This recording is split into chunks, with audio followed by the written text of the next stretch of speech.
अस्सलाम वालेकुम स्टूडेंट। आज के इस लेक्चर के अंदर हम ऑप्टिकल आइसोमेरिज्म के बारे में पढ़ेंगे।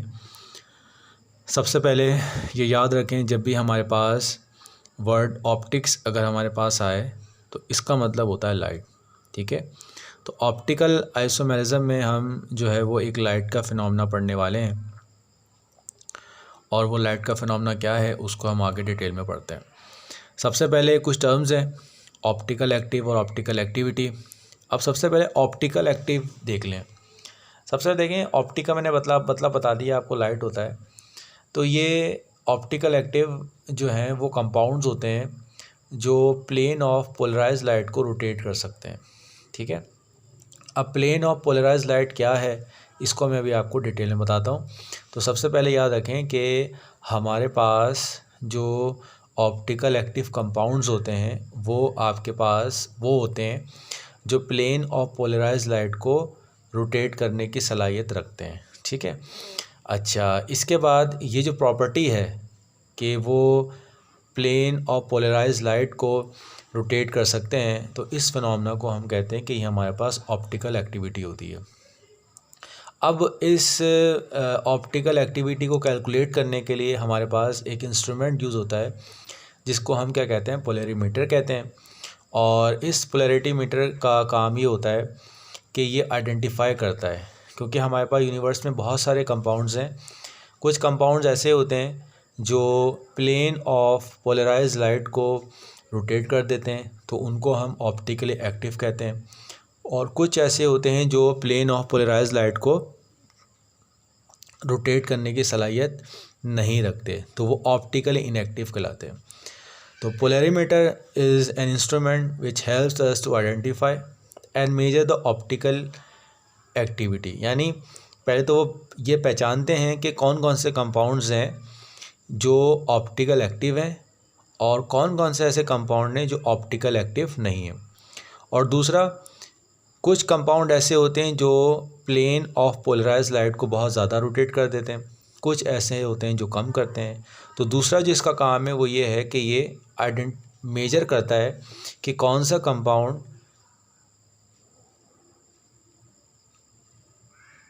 कितना ज़्यादा या कम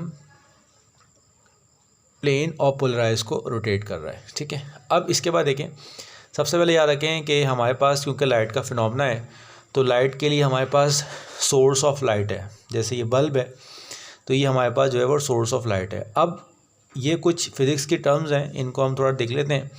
सबसे पहले देखें, ये जो भी लाइट हमारे पास आ रही है ये बुनियादी तौर पर इलेक्ट्रोमैग्नेटिक वेव्स हैं।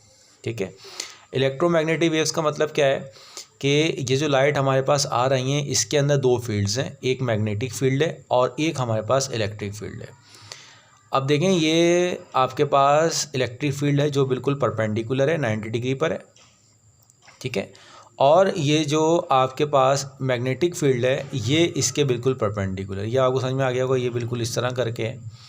ठीक है, और ये इसके बिल्कुल परपेंडिकुलर है, ये वाला। ठीक है, तो हमारे पास जो इलेक्ट्रोमैग्नेटिक वेव्स होती हैं, ये इलेक्ट्रोमैग्नेटिक वेव्स जो होती हैं वो ऑसिलेट कर रही होती हैं, वाइब्रेट कर रही होती हैं तमाम प्लेन्स के अंदर। जैसे मिसाल, इसकी मिसाल ऐसे है, इसको मैं आपको इस तरह समझाता हूँ। जैसे आपके हाथ में एक रस्सी है, ठीक है, अब आप इस हाथ की रस्सी को, हाथ में आपने रस्सी ली और आप बिल्कुल जो है 90 डिग्री के साथ आप उस पर फोर्स लगाएं, तो वो इस तरह करके जो आपको नज़र आएगी, इस तरह करके आपको मूव करती हुई नज़र आएगी।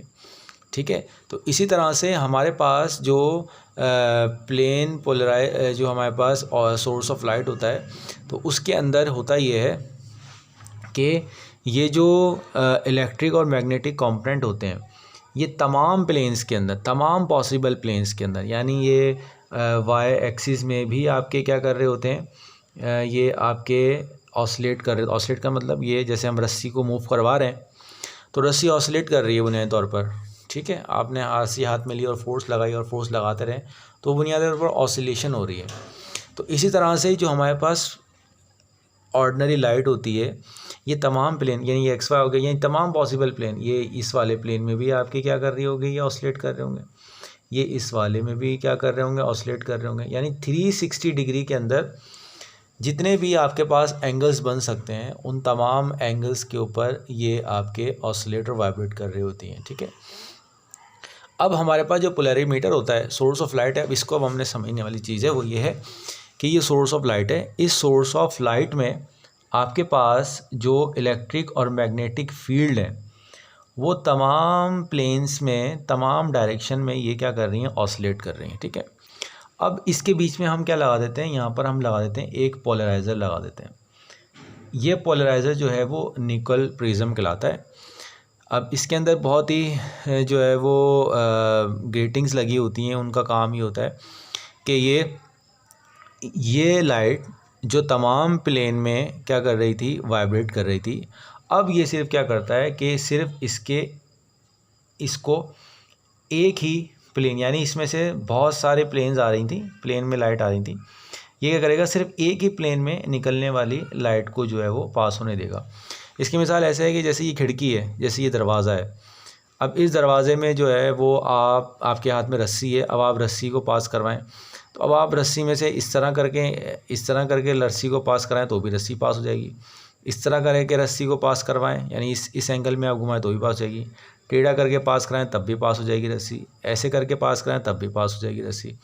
लेकिन अगर मेरे पास जो है यहाँ पर क्या लगी हुई हों, जालियाँ लगी हुई हों, इस तरह करके जालियाँ लगी हुई हैं, ठीक है।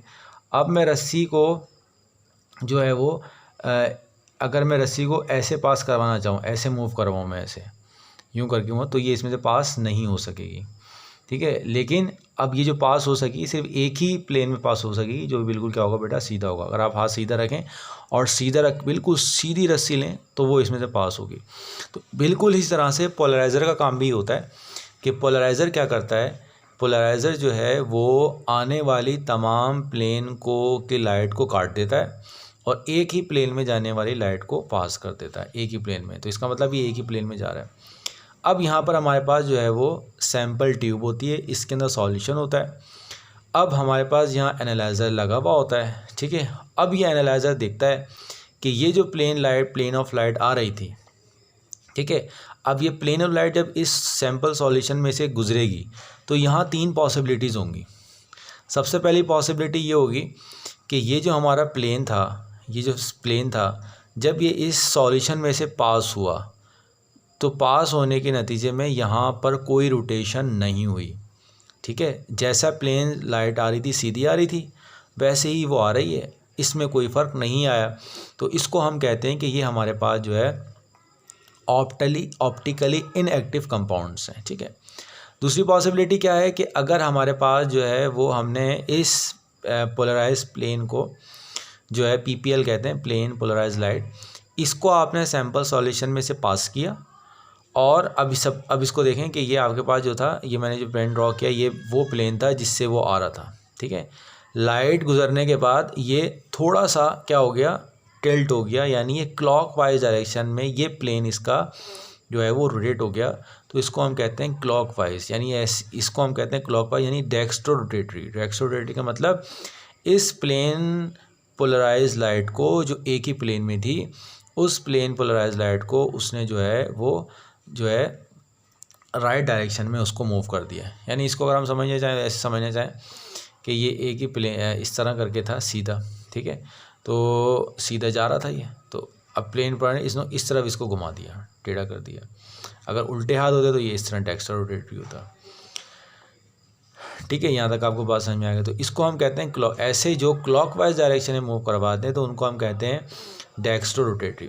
दूसरी पॉसिबिलिटी क्या है कि आपने इस प्लेन पोलराइज लाइट को सैम्पल सॉल्यूशन में से पास किया, जैसे ही आपने पास किया तो ये आपके पास सीधा प्लेन था, लेकिन ये सीधा प्लेन अब ये लाइट जो है वो लेफ़्ट हैंड पर मूव कर गई, तो इसको हम कहेंगे कि ये हमारे पास जो है एंटी क्लॉकवाइज मूव कर गया। तो इसको हम लीवो रोटेटरी भी कहते हैं और इसको हम माइनस से जो है वो रिप्रेजेंट करते हैं।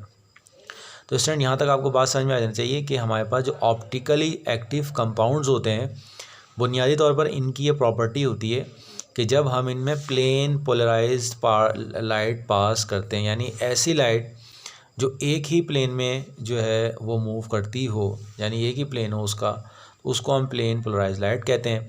तो ये कंपाउंड्स उनको या तो क्लॉकवाइज मूव करवा देते हैं या एंटी क्लॉकवाइज मूव करवा देते हैं।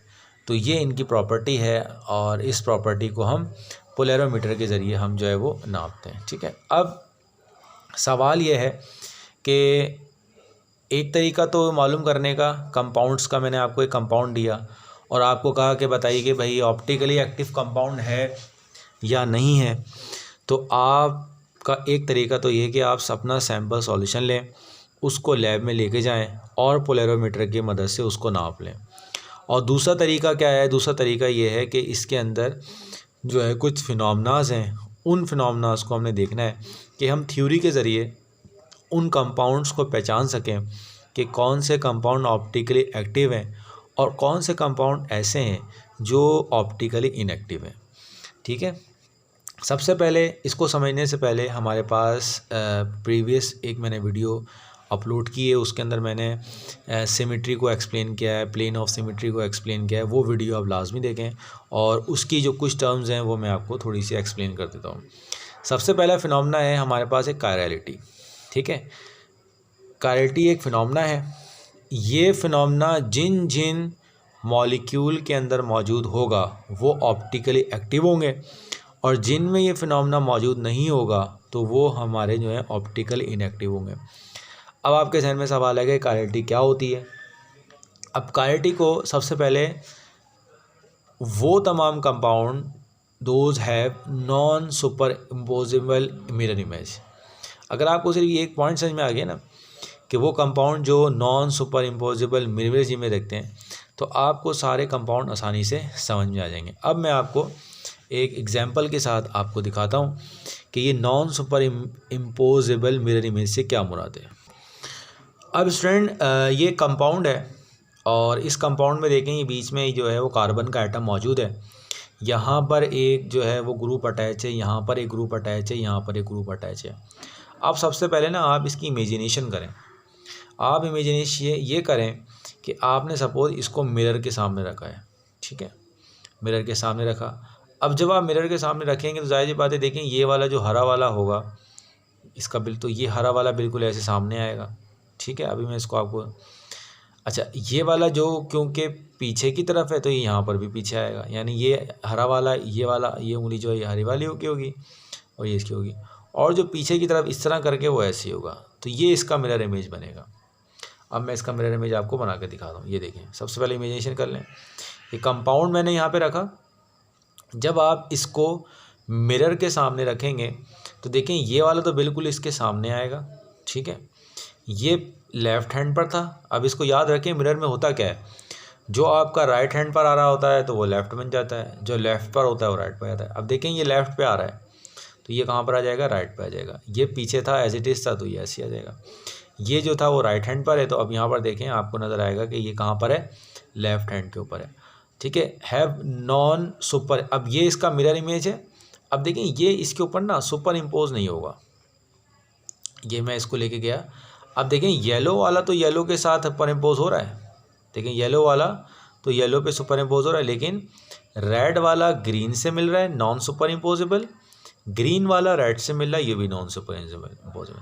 तो ऐसे कंपाउंड, अब मैं कहूँगा कि ये जो दोनों कंपाउंड हैं ये इसका नॉन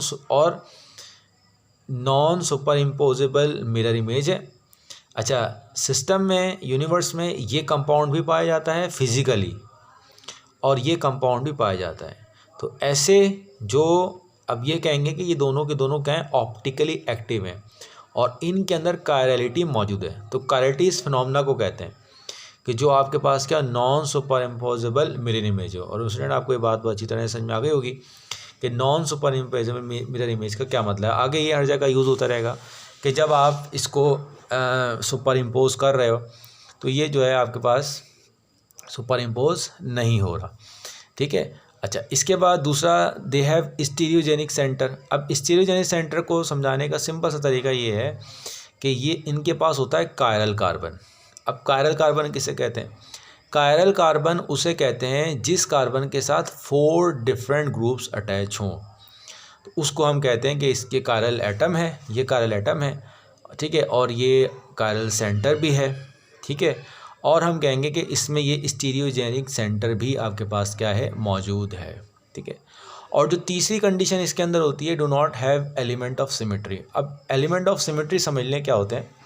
सिमेट्री के बारे में मुख्तसर से बता देता हूँ क्या होती है। कोई भी ऑब्जेक्ट जिसके अंदर आपको बैलेंस नज़र आए और प्रोपोर्शनेट नज़र आए, यानी एक ख़ास प्रोपोर्शन, बैलेंस प्रोपोर्शन नज़र आए, उसको हम कहते हैं कि इसके अंदर सिमेट्री मौजूद है। ठीक है, जैसे मिसाल के तौर पर अगर मैं जो है इस एक स्फीयर है, स्फीयर को आप दें बॉल है, तो बॉल बुनियादी तौर पर हमारे पास जो है वो सिमेट्रिकल है। क्यों सिमेट्रिकल है? क्योंकि वो बैलेंस है, और बैलेंस होने के साथ साथ आप किसी भी प्रोपोर्शन, किसी भी साइड पे चले जाएं तो आपको एक इक्वल प्रोपोर्शन हर जगह से जो होगा वो नज़र आएगा। अब एलिमेंट्स ऑफ सिमेट्री क्या है? एलिमेंट्स ऑफ सिमेट्री का मतलब ये है कि हमारे पास स्फीयर भी है, हमारे पास जो है वो स्क्वायर भी है। अब इन दोनों में से कौन ज़्यादा सिमेट्रिकल है, ये नापने के लिए हम प्लेन एलिमेंट ऑफ सिमेट्री को यूज़ करते हैं। यानी वो एलिमेंट जो बता सकें कौन कितना सिमेट्रिकल है, तो उसके लिए उसको हम कहते हैं कि ये एलिमेंट ऑफ सिमेट्री है। अब एलिमेंट ऑफ सिमेट्री में जो पहली है वो है plane of symmetry. Plane of symmetry जो है बुनियादी तौर पर ये है कि ये एक 2 डायमेंशनल प्लेन है जो ऑब्जेक्ट को 2 हिस्सों में इस तरह से काटता है कि एक हिस्सा दूसरे हिस्से का क्या होगा, मिरर इमेज होगा। जैसे ये स्क्वायर है, स्क्वायर अगर इसको 2 हिस्सों में काट लूँ तो देखें ये बिल्कुल इक्वली डिस्ट्रीब्यूट हो जाएगा, यानी 2 पार्ट होंगे और दोनों पार्ट जो होंगे वो इक्वली डिस्ट्रीब्यूट हो जाएंगे। तो इसको हम कहते हैं प्लेन ऑफ सिमेट्री। ये बात समझ में, जैसे अभी अगर मैं इसको यहाँ भी ऐसे काटूँ तो ये यहाँ पर क्या होगा, इसके अंदर प्लेन ऑफ सिमेट्री एग्जिस्ट है कि जब मैं इसका काटूँगा तो ये आसानी से जो है वो इसका एक हिस्सा दूसरे हिस्से का क्या होगा, मिरर इमेज होगा। ठीक है, यहाँ तक स्टूडेंट आपको बात समझ में आ गई होगी। अच्छा, इसके बाद सेंटर ऑफ सिमेट्री है। अब सेंटर ऑफ सिमेट्री में देख लें ये पॉइंट है, अगर मैं यहाँ से जाऊँगा तो भी उतना ही डिस्टेंस है, यहाँ जब जाऊँगा तो भी उतना ही डिस्टेंस है, यानी अगर मैं यहाँ से काट लूँ तो भी ये बीच वाला जो पार्ट है इसका सेंटर है सिमेट्री का सेंटर है, ये सिमेट्री का सेंटर है, ये आपका सिमेट्री का सेंटर है। ठीक है, अगर कोई ऐसी ऑब्जेक्ट लिख लेता हूँ मैं, ये बना लेता हूँ, तो इसमें आप देखें ये एक ऑब्जेक्ट सपोज ऐसी उल्टी सीधी बना लेता हूँ, ये मैंने बना लिया। अब देखें मैं इसको अगर 2 हिस्सों में काटूँ तो ना तो इसमें प्लेन ऑफ सिमेट्री है, ठीक है, और ना ही इसमें सेंटर ऑफ सिमेट्री, क्योंकि यहाँ पर कुछ और है, यहाँ पर कुछ और है, यहाँ पर कुछ और है, यहाँ पर कुछ और है। तो इसको हम कहते हैं प्लेन ऑफ सिमेट्री। ठीक है, सेंटर ऑफ सिमेट्री हो गया, प्लेन ऑफ सिमेट्री हो गया। अब इसके बाद स्टूडेंट अब हम जो है डायरेक्ट कंपाउंड्स की तरफ आते हैं और उन कंपाउंड्स में इसी जो है वो क्वालिटी को हम जो है वो मालूम करने की कोशिश करते हैं। अब यहाँ पर देखें, यहाँ पर हमारे पास एक कंपाउंड है 2,3-डाइब्रोमोपेंटेन।